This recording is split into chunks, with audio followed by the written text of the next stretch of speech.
welcome to our Spain, our very first interview episode.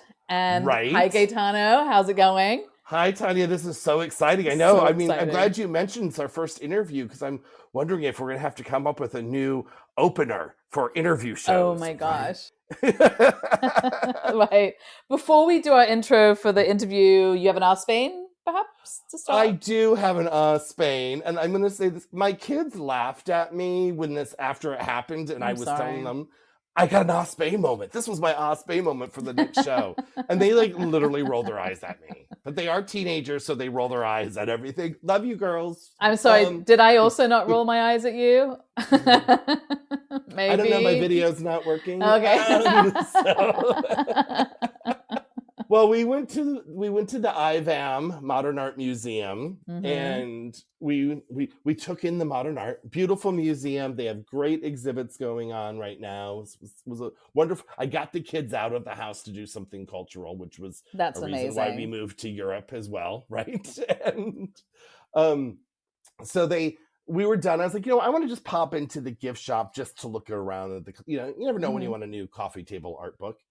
And there was an elderly German couple there, and we were all trying to leave the bookshop at the same time, and the Right. wife went first, and the husband was like, you know, um, shooing me to go, Yeah, yeah. opening the door. And I was like, no, you go. But I waved him, you go, as they were speaking German. And then he looked at me and he goes, gracias. And I was like, he thought I was Spanish. I'm fitting in. I look the part. I don't look like an American tourist. And I came out feeling so proud and talked to the girls in the Until you lobby. talk to them. Yeah. And they're like, whatever, dad. Oh, I'm sorry. But I felt like after 2.5 years, I earned that. I'm fitting in. I'm dressing like the locals, You know what? I have those moments too, and I know that my Spanish isn't good enough to be mistaken for a Spanish person. So you just have to you just take it and you just get excited about the fact that that happened and don't think about it too much. Oh my gosh. So I will let people know we have this interview that we've recorded separately from this Yes. introduction, but Hmm. I'm going to tell you something that I wish I would have thought about this to bring up. I told our interview, by the way, is a friend Melissa, a Hmm. fellow expat. I was actually telling her that story and Yes. how the girls were had mocked me and rolled their eyes at me. And she goes, well, you do dress the part. You do wear khaki pants, sweaters, and a puffer vest. And that's the Spanish look. I'm like, that's the look There everywhere. you go. And she pulled up like an Instagram page of Spanish men, and they're all in puffer vests, sweaters, and khaki pants. So it was, Old so and young. maybe, exactly. Oh my goodness.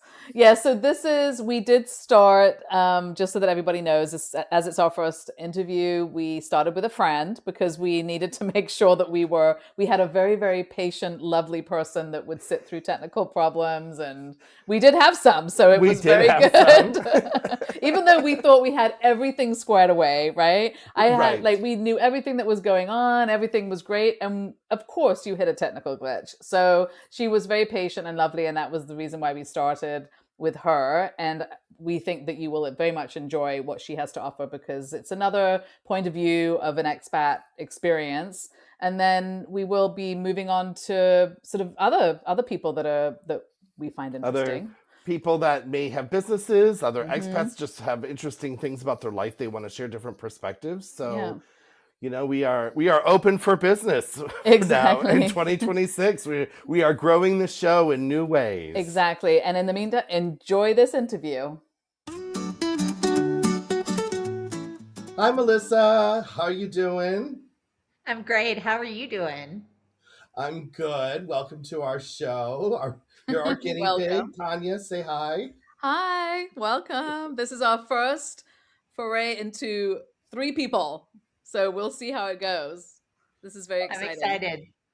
Melissa Yes. is a dear friend of mine. And Melissa, I have to say, we have mentioned you extensively on our podcast because That's when we true. have talked about moving and getting settled, you have come up repeatedly as the woman who found my apartment for me. So everyone, to all of our listeners, this is the my patron saint of Valencia, Melissa. Hi, everybody. I'm here. I like to pick people up on Facebook, but only when the moment strikes. Well, this Yeah. is also how Gaetano and I met. So this is like a Facebook like meetup, I guess, of sorts. It's a reunion. It is a reunion. So we're just what we're interested as, this is our first interview, as everybody knows.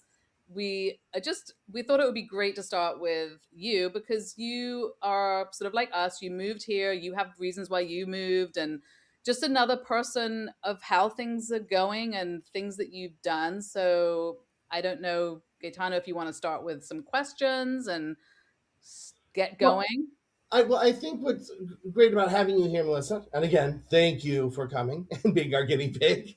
Um, you have a family like us. You're an expat like us. So I guess I would ask you why? Why Spain and why Valencia? Why?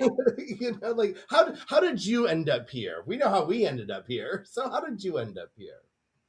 Well, um, it's kind of a funny story. When COVID hit, we decided to homeschool our children. Okay. And That's so we great. homeschooled for 2.5 years. Wow. And at the end of that 2.5 years, my husband was like, I want to send you to Spain for a month. And I was like, okay, we hadn't traveled at all. But I was not going to say no to that. And so he wanted to go to Madrid, but I did not want to go to Madrid for a month. And so I was like, if it's about our children's education, let's have them pick where they want to go. And so we showed them some YouTube videos and they saw the YouTube video on Valencia and they decided they wanted to spend the most time here in Valencia. And I had been in Salamanca and Barcelona and Madrid and I had no clue about Valencia. So I was pleasantly surprised. That's Um, crazy. So that's the first thing. That's the first time I think I've heard that the kids picked the location. Right? Like off the right, bat. First of all, amazing that your kids were still alive after 2.5 years of homeschooling, because I'm not right. sure if that would have happened in our house. And But that you're not I in think that's jail. amazing that you let them choose. I think that's really a wonderful choice. And they made a good choice, if I do say so I myself. hands down agree. So we spent 2.5 weeks here, just me and them.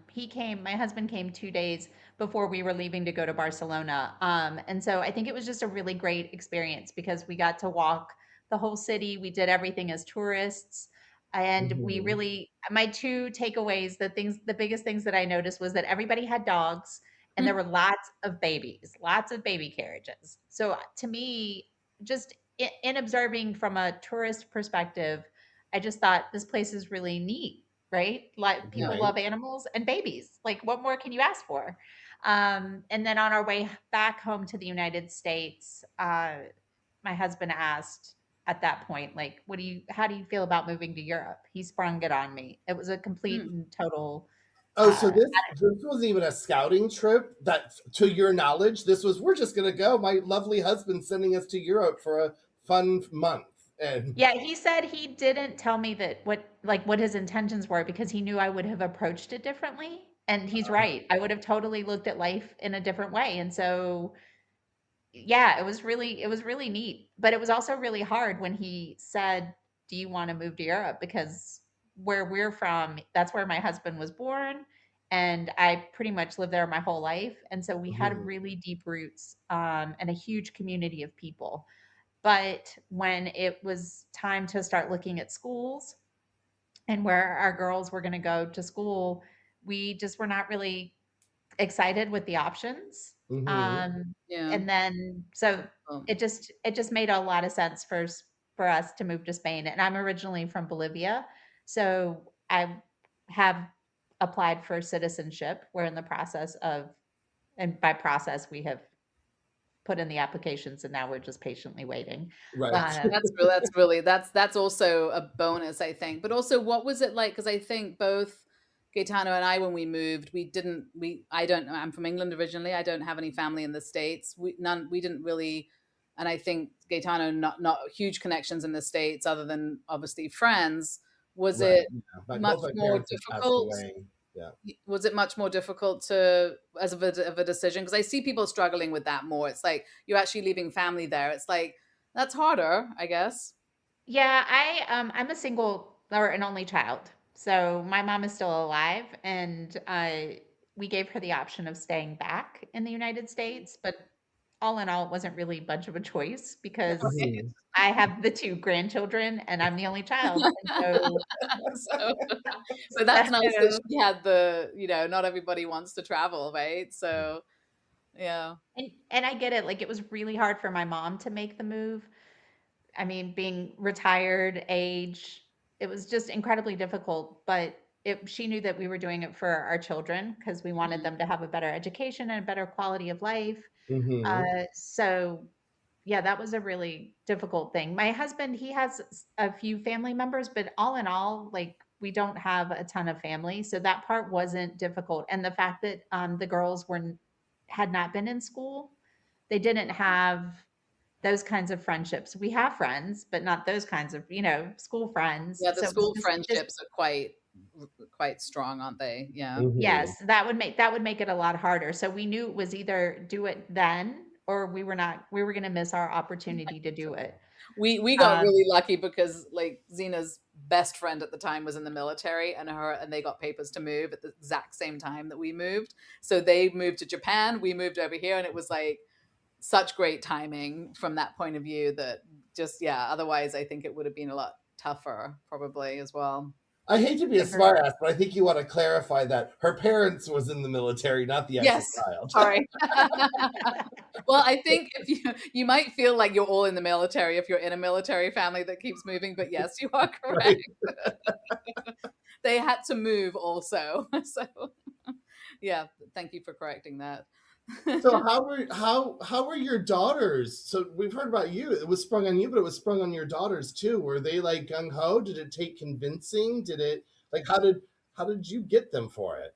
So the one that we thought would be happy cried and did not want to go. And then the one that we thought would cry was totally like, I'm going to go pack my bags. So Okay. it was super reversed. It was really hard. It was a hard process to say goodbye to people. And we kind of did it a little bit differently. We didn't make a big deal because my husband was still working. So he worked Mhm. for 3 months after me and the girls moved here. And so they didn't know at his job yet that what was happening because he wanted to be respectful and give them some more time. And Mhm. so yeah, we didn't have a big to do, but we did tell close people and friends. And yeah, it was a hard process, the whole thing. And it was really quick because we came in May and by that December we had moved here. So Wow. That's not we a had lot of done prep time. that's not a lot, right? You know, the whole process. And in between that, I had to go to Bolivia to get my name changed because they had my name wrong on my birth certificate. Oh my So god. we had to come back to Valencia. And then, like 6 days later, we flew back to the United States, flew to Bolivia. And then when we got back from Bolivia in September, that's when it was on. It was time to like pack everything up and get things moving. And it Mhm. was just like, it was wild. It was a wild ride. But they knew why we were doing it, and we explained to them that it was for their benefit. And when we Right. came and we toured their school, they were really excited. And they were excited to go to a private school and to wear uniforms, which I know a lot of children would not be, but my girls were really excited about not having to figure out what to wear every day. Well, So I can once tell that my girls were very excited for the uniforms as well. So Mine not. right? Is still challenging that. It's like, why? I'm like, it just is. You can, if the school has a uniform, then that's what's going on. Everybody's different. Everybody Yeah, has, but my girls were really excited for for that whole thing and getting back into school, even though it was the yeah. middle of the year, which was could potentially be a very difficult transition. We came in mhm. middle of the year too, and I actually feel like in some ways it was easier because we only had half a year left, so that also made that transition a little easier. And then you're special and you come in the middle of the year. So everyone's like, who's this new person? This is so exciting.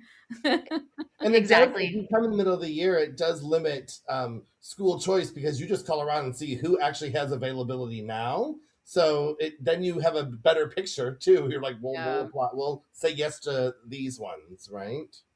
Exactly. this is true.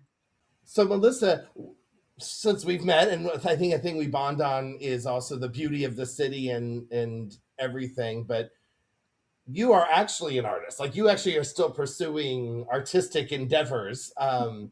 So how is that for you? I mean, have you found it better living here? Has it been different? Have you been able to find yourself more artistically since you've made the move?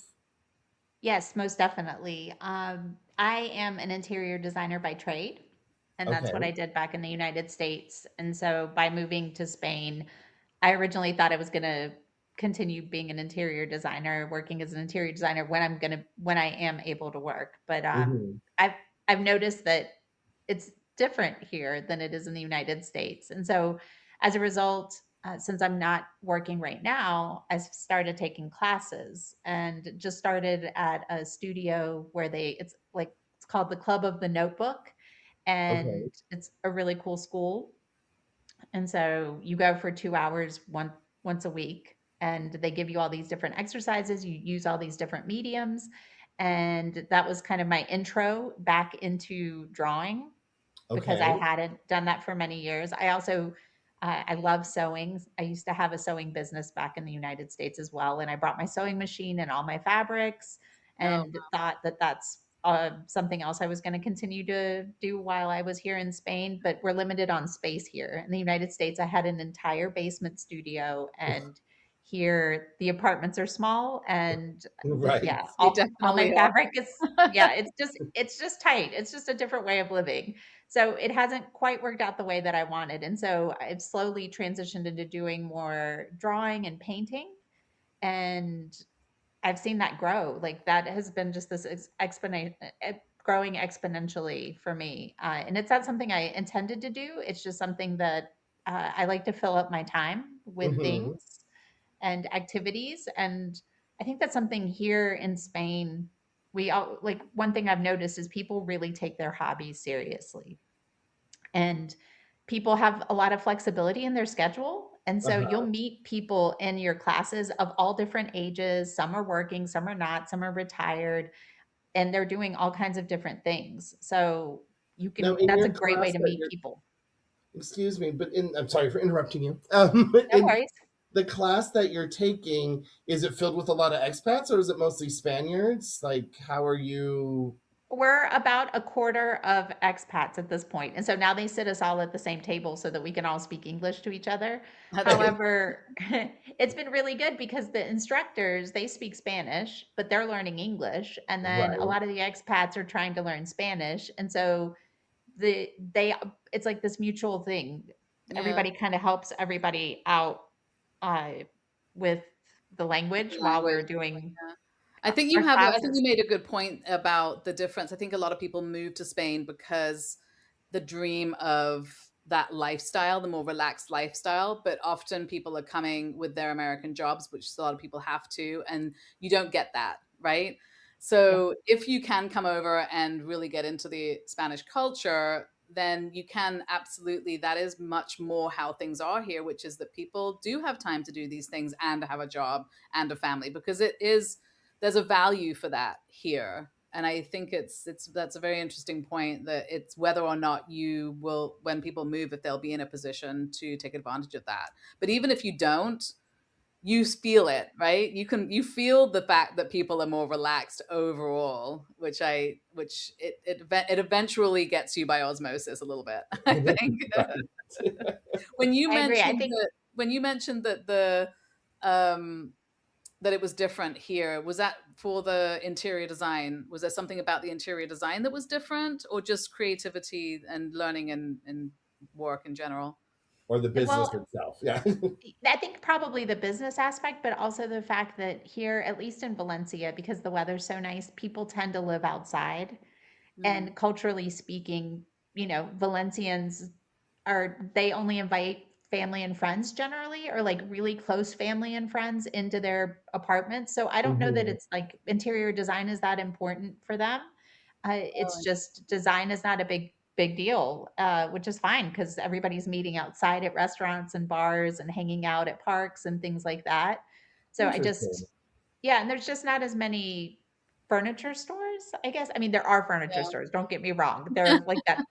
Right. Where IKEA is a ton of furniture stores, but as far as like variety of, different types of furniture and decor, in the It's United States, we very, have so many yeah. stores and Well, we've places. talked about the secondhand market. There is none, and the secondhand market is not anywhere near cool, funky, interesting stuff. It is literally the things that people didn't want that you also don't want usually. You can dig around, but there's not a big secondhand market, which I would also think might have an effect on interior design, which, Yeah, it's hard to source antique silver lamps and those yeah, kinds it's of not things, happening. or cool vintage ones. It's hard to source Yeah. vintage, right?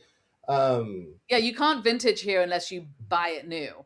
I mean, so therefore it's not. and we've Yeah, talked about this in the past as well in our show and episodes, that consumerism isn't the same here. So I guess it kind of goes hand in hand, right? There isn't an impulse buy to buy that crystal bowl to show off to your friends if your friends aren't coming over. You don't need to buy the thing to show off to show Mhm. how cool you are, right? I guess Your that mom exactly. and your grandma. Exactly. And you know what? IKEA works really well. Like I just, the apartments are really small and you need things to be functional and for things to fit. And so Mhm. IKEA just does a really good job of that. And so the prices are good and the design is good. I'm a big IKEA fan. Uh, right. so, yeah, but It's not just yeah, for so college or first apartments anymore. No. No. no, it's a good. I went yesterday to IKEA, so I love that place. Yeah, this is where I was regretting not buying a bed from IKEA because I did it from another store and it came in it comes in two packages and I only got one and I'm thinking I should have just gone straight to IKEA because now I'm sitting here with one package waiting. I don't know when the other one's going to show up. So, yeah, so They I know what can they're doing. they IKEA do. knows what they're doing, and they Yeah. do it Well, I think it's well. lovely that you just took your creativity and put it into something else. And are you doing all that at home as well, or do you have So like an officey place that you can go and do that most no, of I the do it time? on my dining room table. Oh my I gosh, I love it. It's all good though. I've taken an oil painting class, which has been a lot of fun, but I recently just stopped taking it because I've started an illustration class. All of this has led me to, like, I love drawing and I love painting, but what am I going to do with it one day? And I thought, well, maybe I should learn how to, does illustration, entail? And so Mhm.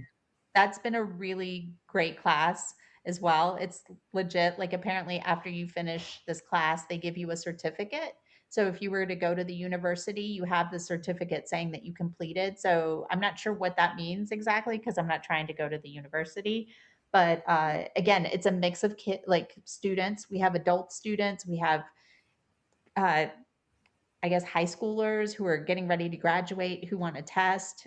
So it's been a really intense course, and that's keeping me busy. So I do a lot of work at home doing my illustration homework and just kind of figuring it out. It's I love pushing me and pulling me in all these new it. directions. So you haven't So had any problem finding an array of creative classes to take in different things No, here? not at all. I mean, there's so many places, and that's the other thing. I could not probably do as many classes in the United States as I do here because the prices are amazing.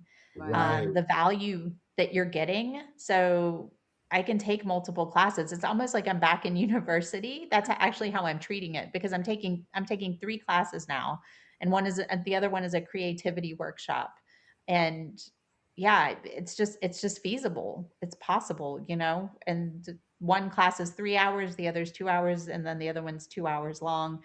And so, yeah, it's Yeah, affordable and you get great value for what you're paying. And in the United States, at least where I so was, it expensive. was so Right. expensive to take a Yeah. class. So you could say that this move here, even though you did it to better your children's lives, someone else is benefiting from it as well, right? 100%. And we weren't thinking about honestly, about what we were going to do. We joke that we became full-time parents again by Hmm. moving to Spain. But you end up finding if you have hobbies or you have things that you like. For example, my husband loves to do karate, so he found a dojo, and they're mainly all Spanish or from other nationalities, in Right. there. And he loves to go do karate, and he has his community of people there. And so I think moving here and thinking about the things that you like to do, that's a great way to find people who like similar things, and you end up making friends and having a, aside from just learning and doing those kinds of things. And that's Right. like a bonus. It wasn't something that we were expecting, but I guess it just kind of naturally happens. Hmm. I love that. And it's difficult when you're to not just meet the friends of the parents of your kids' friends and do that through school. You have a really independent group of a network of friends, which I think that's important as well. I Exploring. think it's very important too, right? To Yeah. find those people outside of that you're forced to see anyway, whether they're Hmm. expats or Spaniards or Ukrainians or Russians or whoever. That it's your own group, right? Absolutely. So, Melissa, I'm going to ask you a question because I feel like we've talked about this before, but it could be interesting to other people wanting to move here or people who live here already. Didn't you say before that you were looking for an artistic space so you weren't having to clutter up the house? Like, did you do that? Like, how was that journey? Like, what were prices? Like, I am right. Like, you were doing that, correct? Yeah, it was definitely, I was looking for a place for my sewing. Currently, at the moment, I had it at my mom's house. She's three Okay. buildings down from me. I moved her very close to me, but being like going to my mom's to go sew was not proving to be very fruitful. So I ended up looking for a studio space. And it was really, at first, it was really daunting. I found a space. There's lots of, I guess they're called like just studios, and you can get in touch with the owners. The one place that I had found, she didn't want a sewing machine because she felt that it was too loud. It would be too loud for the other artists, Okay. which was Oh, okay, because fine. it was a shared Studios, like space. co-op place, like kind of co-op studios. There's other artists that work in the Okay, space. that kind of makes So sense, I think. yeah, it Yeah. was fine. So then that didn't work out, and then I went and looked on Idealista, Mm-hmm. and I think I might have just put office. I'm not really sure, but it and it had to be under a certain amount of money in order for it to make sense, right? Mm-hmm. And I did find a really nice co-working space. It was just a 20-minute bus ride from my house to this really nice space owned by this wonderful Valencian woman who she makes lamps and other decorative objects. And so Okay. Hmm. she owns the space and she was renting it out to other people. So I shared the space with a lady who did collage and a gentleman who he designs wine labels. He's from Tenerife. And so it was totally affordable. I would love And for that to be a full-time job, but I haven't found that designing wine labels is a full-time job, so, it's really I'm cool. very jealous. Yeah, his family owns a couple of vineyards out in Oh, the okay. Canary Islands, and Right. so That that's might I guess explain that's that. how he got started. But it was Nepotism everywhere you look, isn't it? but I'm he just does a really jealous. great job. He does Yeah. a great job with those wine labels. But yeah, Wonderful.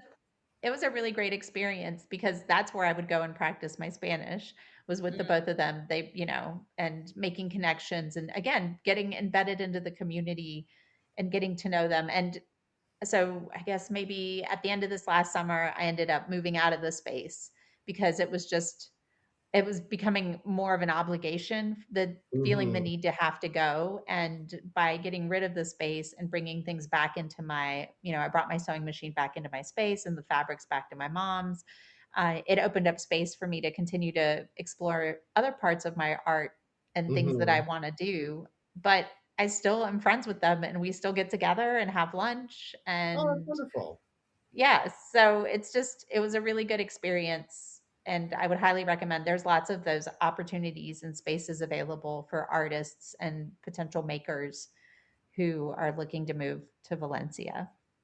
Yeah, I just love how you have sort of really not just continued to explore your creativity, but really expanded and utilized all the things that Valencia has to offer to make your creative journey like just more expansive, and that's possible here. And I think a lot of people might feel intimidated trying to do this in a new city in another language and all this type of thing, and jumping into classes. And most of us are just taking Spanish classes, trying to hang on by a thread with our language. So to actually be getting into other types of classes is obviously, I mean, that just makes a difference. I think it makes you feel like you're just doing yourself, right? You're being yourself and doing the things that you love.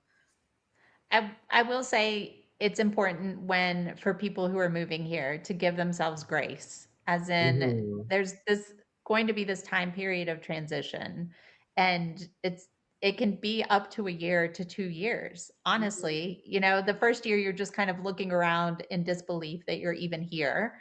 And Right. you're navigating so many things that, like, the idea of any personal growth or that is like the last thing, right? You're just trying to survive. And so giving yourself grace during that time period and knowing that it's going to take time.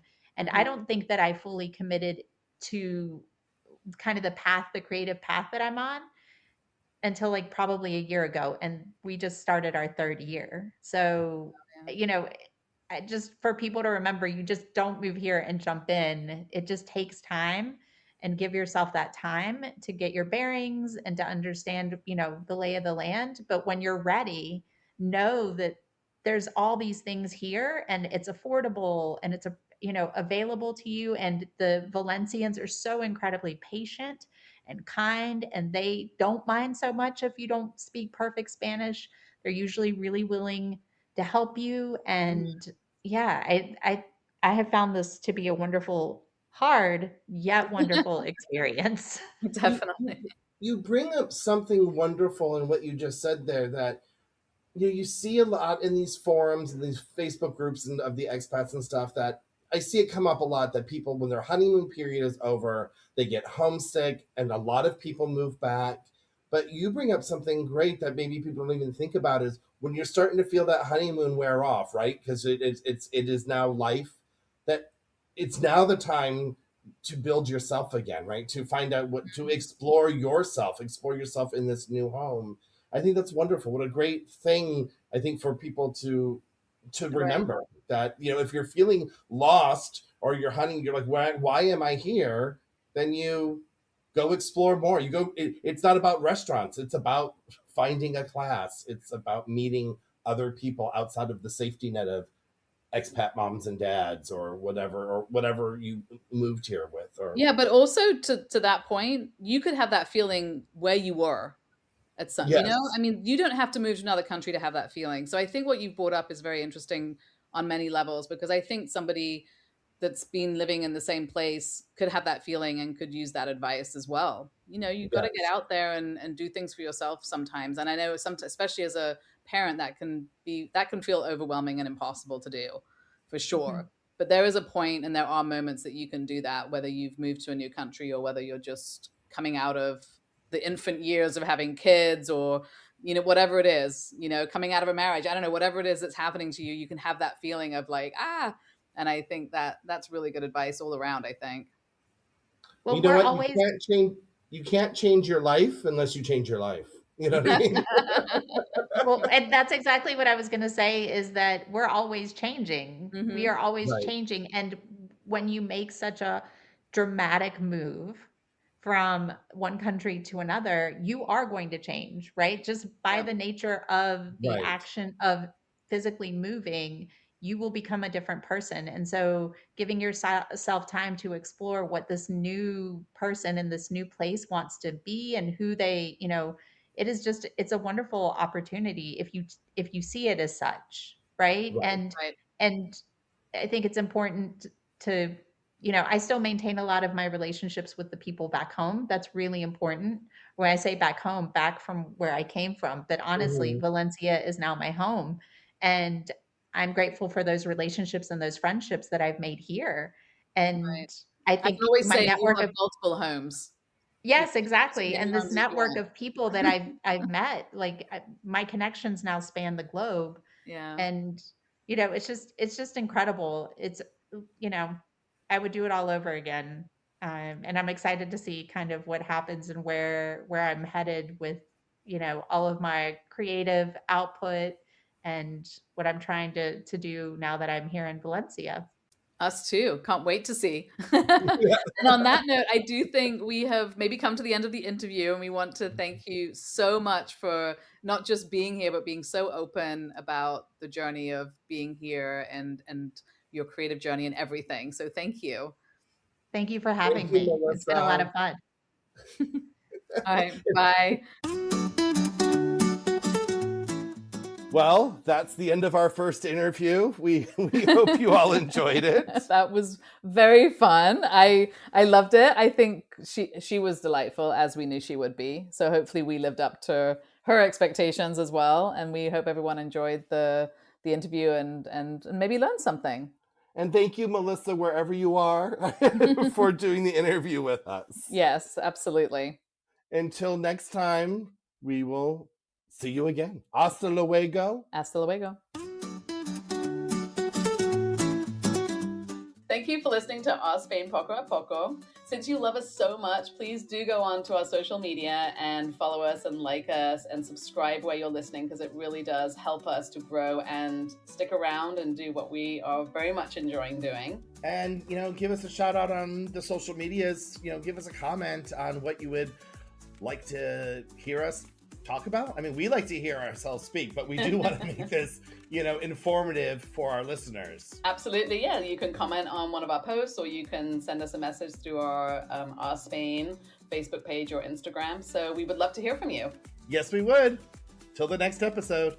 Bye.